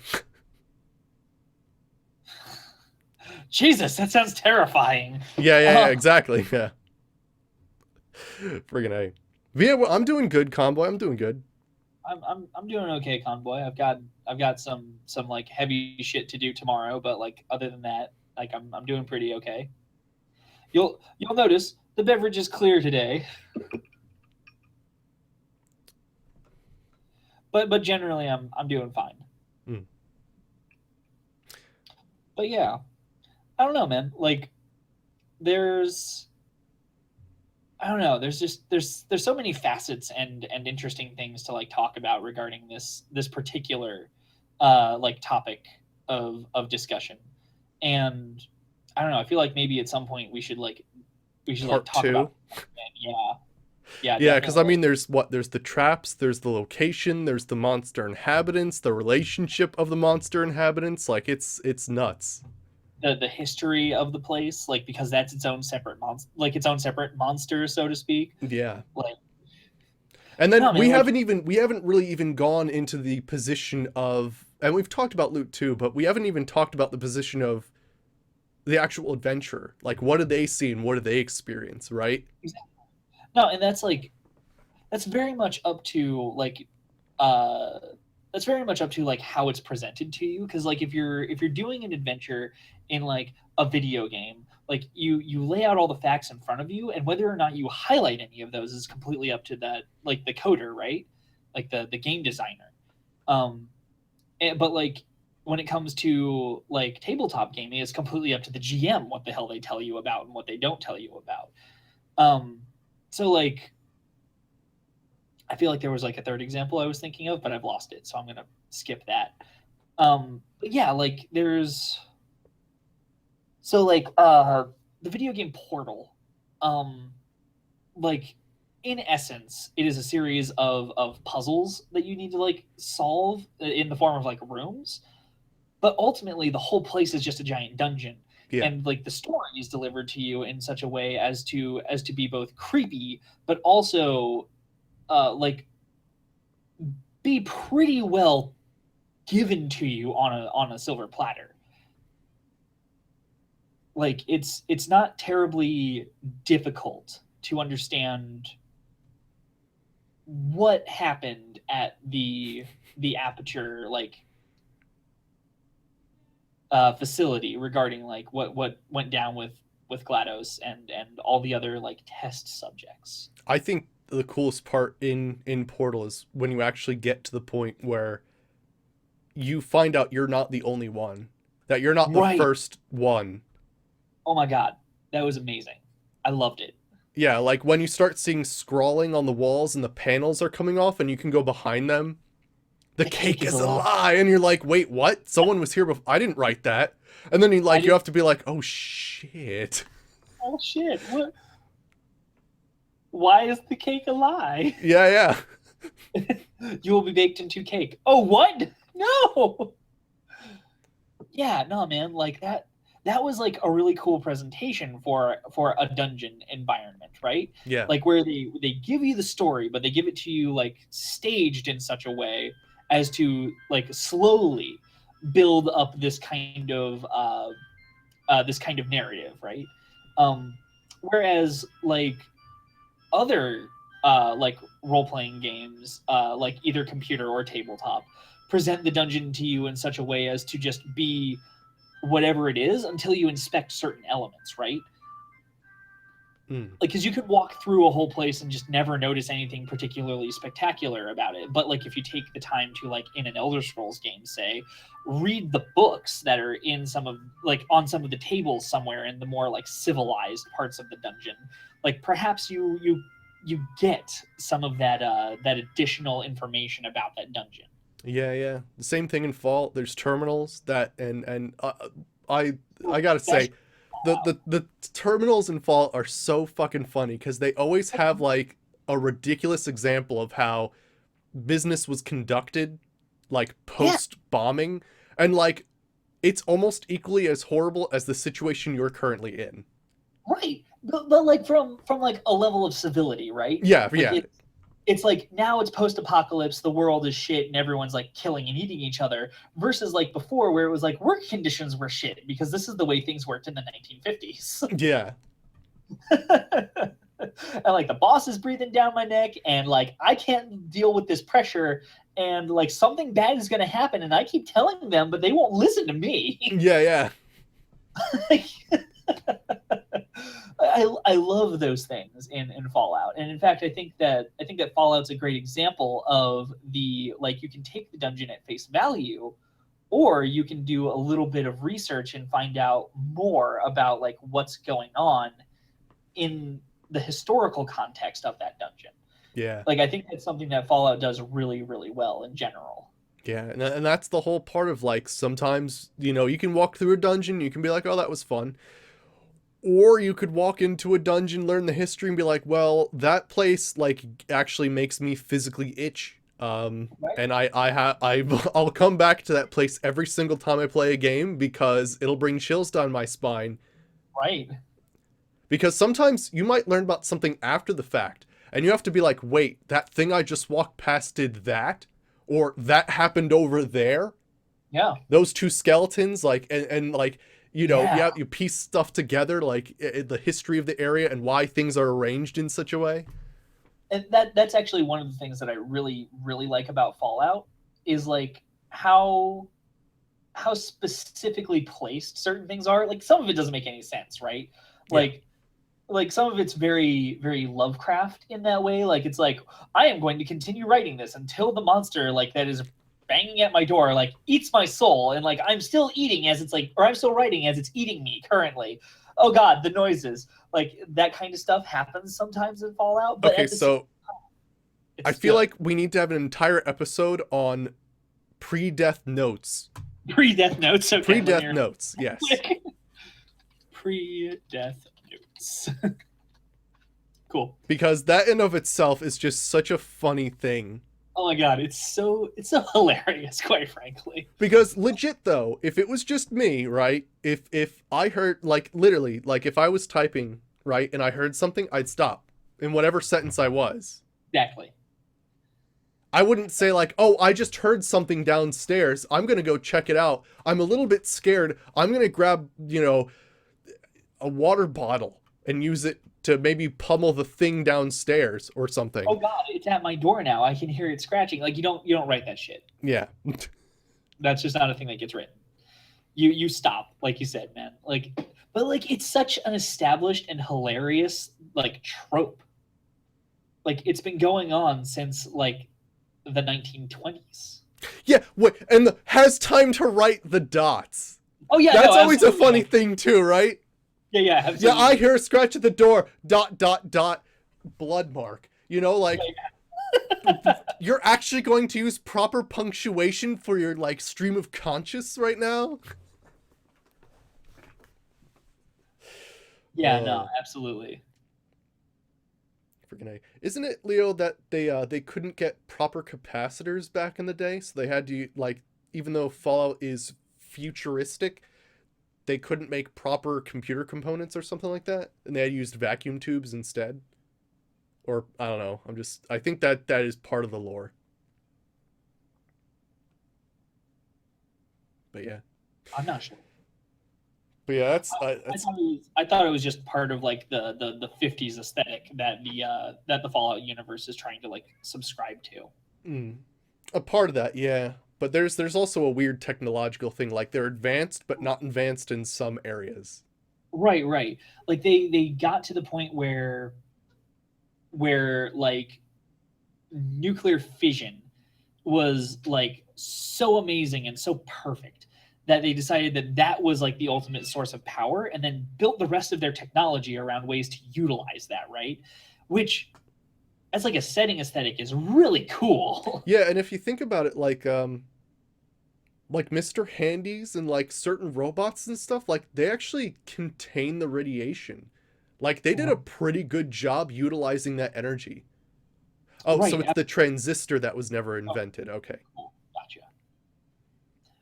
Yeah, no, absolutely. And like, but like just the idea that like for a few hundred years when these advancements in science and technology were being made, that society just didn't advance any. Like they got to the 1950s and then like that was good enough.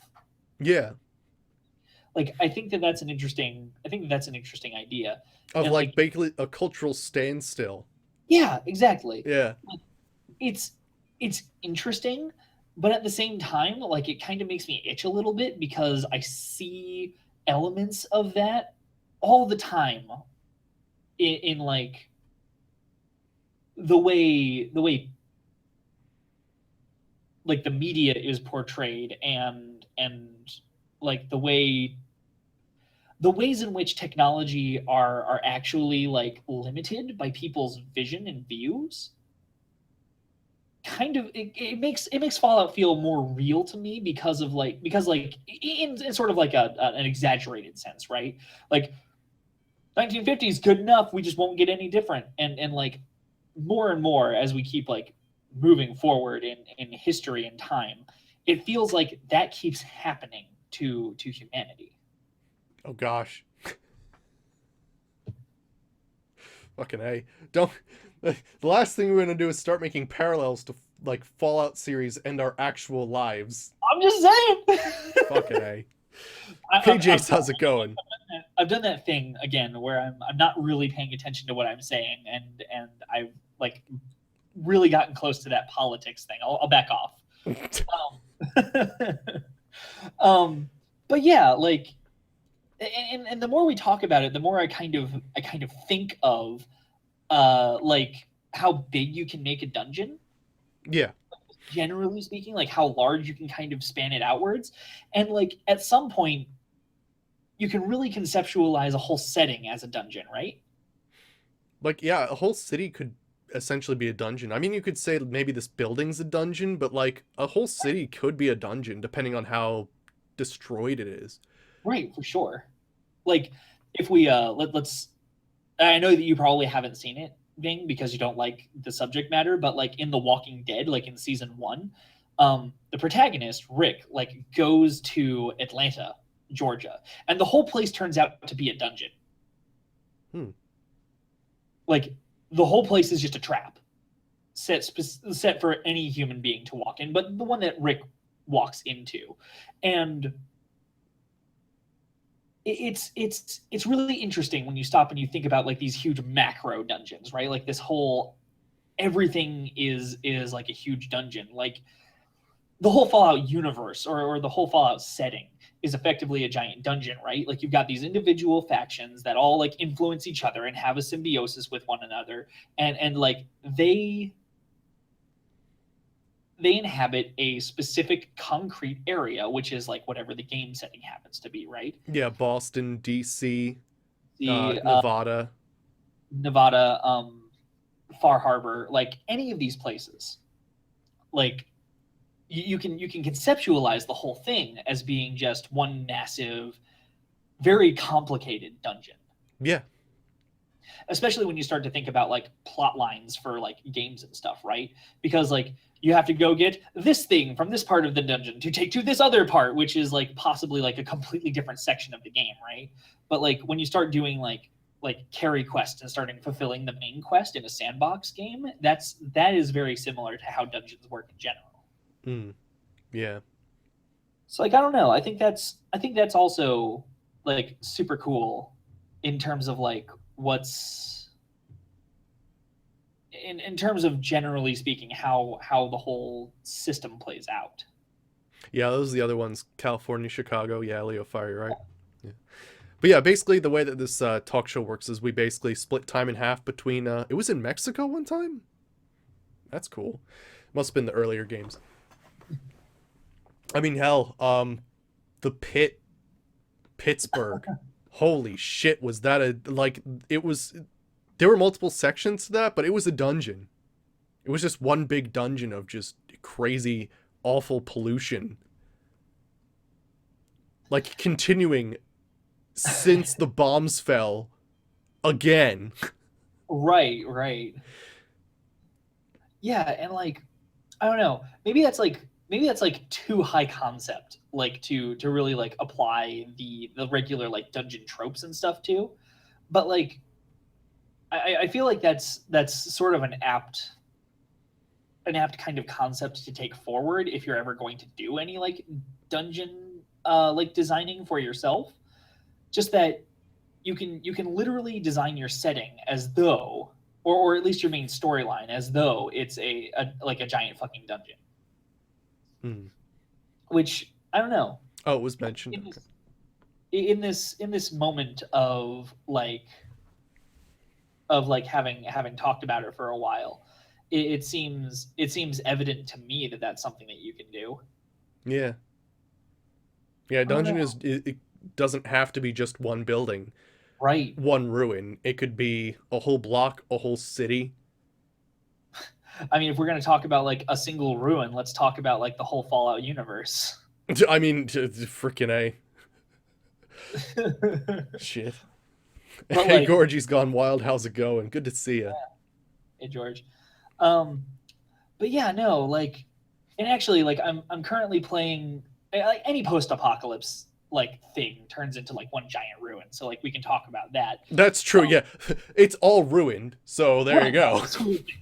But I'm also currently playing The Last Guardian on the PS4, and like it actually takes place, like the whole game's setting takes place in like this ruined tower that is enormous. So it's one giant ruin, so to speak. Yeah. Um, it's really interesting, and it also has like this kind of post-apocalyptic kind of feeling because it's like it's just you and this giant almost kaiju who's trying to like traverse the distance between like point A and the top.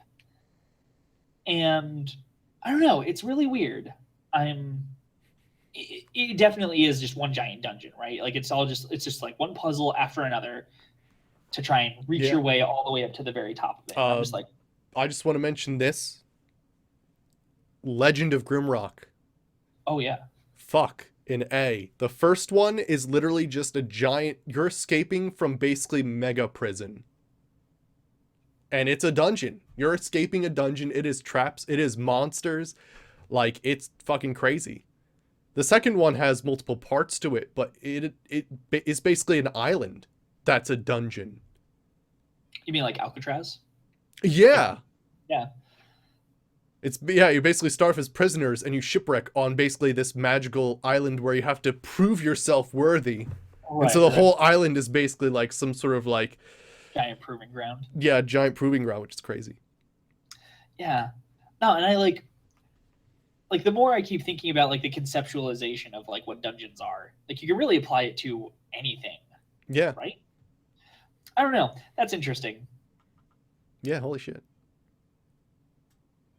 Arcus Fatalis. I haven't played that game, Gorgie. I haven't either. I think you've mentioned it before. It sounds similar.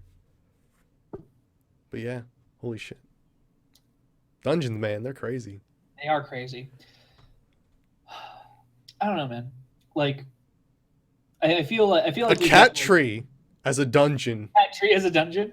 I mean, that'd be really cool, right? Like, what if the I guess this is like the general question, right? Like it could be like a skyscraper in Fallout, or what if it's actually like literally just a cat tree, and like you're playing like tiny creatures like mice or something. Yeah, the scope can be, as big or small as your character. We have to get to the top to get the catnip toy. So that we can distract the cat so we can get food. Like And oh my gosh, I just like you can have a dungeon layered in a dungeon, right? yeah. You play as an ant in someone's apartment. Your goal is to eat the food. Not only is the person against you, but the person can call the exterminator. They have a fucking cat. Like there's layers upon layers of there's the cat tree, and that's a dungeon of itself. Why the fuck would you ever go there? Then there's the kitchen cabinets. Yeah, Like, yeah. oh my gosh. That'd be cool. Like certain dungeons are easier. Like the cat feeding area is definitely less difficult than the actual pantry. Yeah. But then there's the risk of it's the giant fucking cat. Yeah. Of course, there's the risk. There's always a risk. Yeah, yeah. The You just gotta be witness? careful where the cat puts its feet. Sweet. It's okay. Just look for the shadows. You'll be fine. Dodge roll out of the way. Interesting. All right. No, absolutely. And like and Gorgy's on Wild. Like I have likewise gathered a long list of games that I should be playing eventually. Most of which are like play upon the whole central theme of today, right? Like it is like they take place in like a place and you're trying to accomplish a thing, regardless of whether or not that is traditionally speaking a dungeon or not. It's definitely like that whole idea. I mean, ants are also amazing, right? That is true, MCT. Yeah. Like, yeah, ants in general are pretty cool in terms of Oh gosh, could we just have like a biology day where we talk about the coolest fucking animals and shit? Yeah, sure. I'll write that down real Yeah. quick. Biology day. Some fucking cool shit. Fuck Damn you, nature, you scary. I mean, like, yeah. I mean, okay, so spoilers, people. So I know that you're aware of the game The Last of Us, man, but like, Yeah. so the zombies in there are like actually fungal zombies for whatever reason, and Yep. like that relates directly to ants, which MCT just brought up. Like there's some South American like fungal parasite that like infects ants and causes them to become zombified, and then like at the end of the fungus's life cycle, it makes the ant like go up to like climb to the highest place it can, and then like the fungus matures and spores, and it's awful because the ant dies and everything. But like that whole thing is like like that specifically is what you base like the whole zombie concept off of for The Last of Us. So like that's nuts, I think personally. What you freaking out about? Oh my gosh, Corgi, holy shit. That's crazy.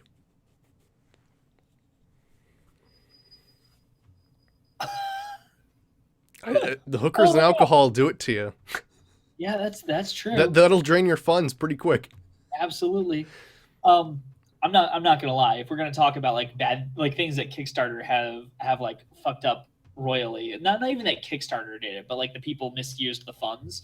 I've got the Call of Cthulhu 7th edition on my shelf right now, and the company Chaosium, they misappropriated those funds hella hard. They actually had to sell the company to independent buyers who then turned the whole fucking thing around and produced the product that like with their own money, not with Kickstarter funds, but with their own cash to like make that game happen. Like it was a bad thing because I think we were waiting something like 2 or 3 years for the Kickstarter like project to actually like fulfill properly. Like no books or anything to show for the actual like money that we had donated for that long. And it was pretty intense. Like everything around that. I usually give a lot of leeway to people who are doing Kickstarters because shit happens. Like I'm giving you money in the hopes that I will get a product, not like with the guarantee that I will end up with something physical in my hands. Mm. But like but anyways, yeah, like that shit happens fairly often and really you hope that it doesn't. Yeah, you do have to really go ahead and research the background when you're trying to basically invest in a company, whether it actually be financially, uh, uh, like stock wise, whether it be a Kickstarter or pre-orders. Right, no, absolutely. Like I feel like less so with pre-orders than with like things like stocks and Kickstarter, but that's It's the probably same line of you're supporting something before you actually have it in your hands. exactly like Yeah. you are giving somebody else your money in the hopes that eventually that will pay off. Yeah. I mean, we could talk about that on the Biology Daily O Fire. Right, right. Argonians, why do they have tits? Well, you see, there's this special lizard milk that they have to leave for Argonian Santa Claus, see, and that's why they have breasts. again, that's bullshit. Obviously, it's to over-sexualize lizard kind. Exactly. Argonians ultimately have tits because the people who play the game are mammals, and mammals associate tits with being female. Yes. In Morrowind, Argonians did not have tits. I do know this, and like I think like there's a lot of things that I'll like knock on Morrowind for. They're as limited as they are, like their actual like character design for the Argonians and even the Khajiits are actually pretty good. Yeah, like they are beast races. They're not like just people with fur yeah, or yeah, scales. absolutely. Yeah. Which I will say, like the Argonians and the Khajiit in Skyrim kind of feel like they have different head models, but their bodies feel like they've just been like plastered over with the appropriate like skin type. Yeah. No, totally. And like that kind of bothers me a little bit on like a like biological level, like somebody who appreciates the way actual biology works. I'm just sort of like that's not the way that should be. From a gameplay point of view, it doesn't actually make a difference since I play mostly in first person anyways. Yeah, true that. So anyways. But yeah, it's to accept our evil alien overlords that are among us, the lizard alien kind, and that's why Argonians have breasts. The end. Let's not actually go ahead and villainize the alien lizard overlords. The reptilians are here as benevolent leaders who will lead us to a different new level of life. Yes. Let's just hope they have breasts like Argonians do. Hope they have breasts like Argonians, and not in fact eye stalks, because eye stalks are not sexy. No, yeah, they're not. You're right, they're not. No, have you ever poked an eye stalk before? That's some freaky shit. I mean, I'm not gonna say that I have, but I'm not gonna say that I haven't. Because snails, man, you poke their eye and it goes bloop, and you're like, where the fuck did you put the? And then it goes bloop, and you're like, no.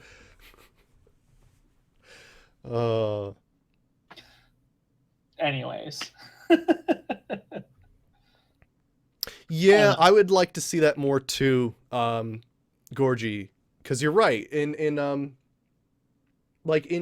video games, sometimes there's just not enough extra animal activity going on. Right. Because like in Skyrim, there's the only bird is like the one that flies in a circle, the hawks, and the chickens, and that's it. But like totally, like if we're talking, like if those are the only birds, like holy shit, what do the foxes eat? Like, what do the wolves eat? Like, and there's like a chain, right? The answer to what do the wolves eat is Nords. The wolves eat The Nords. wolves eat Nords. There we go. That's why they're so quick to attack you, man. Like they're starving. And that, a while back when I was playing, this is a silly thing and a throwback if anybody was there for it. This was, I think, the original. Was it the original? No, I don't. Maybe it was the original Morrowind playthrough. I don't know, or some other version. Anywho, we were playing Morrowind at one point, and we were in Tamriel Rebuilt, and we found like Argonian skulls and orc skulls and like human flesh, and like then we found Argonian flesh, and then we're like, well, then what's a human? And then Stormy Zim's like, humans are this rare creature that occasionally show up, but they're so delicious that everybody just eats them. Oh gosh. Yeah, the occasional butterfly. Yeah, they need like little snakes. Um, there's one point in Riverwood.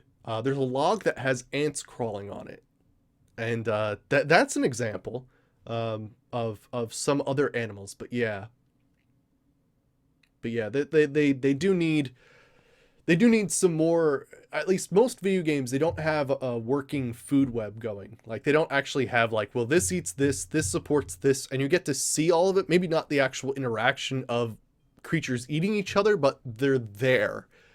And that's a more involved thing, and that's more of like they probably don't have it because they don't want frames to drop that bad from just like friggin' worms crawling through the grass and shit. Like that'd be intense.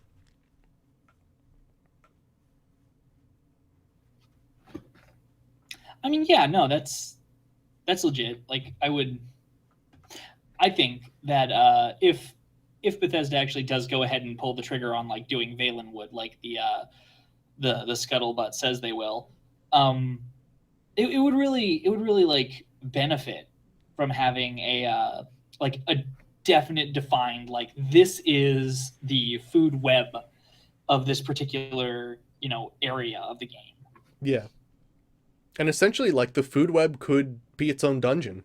Like, just as we were talking about, like, Yeah, stuff absolutely. supporting each other. This eats this.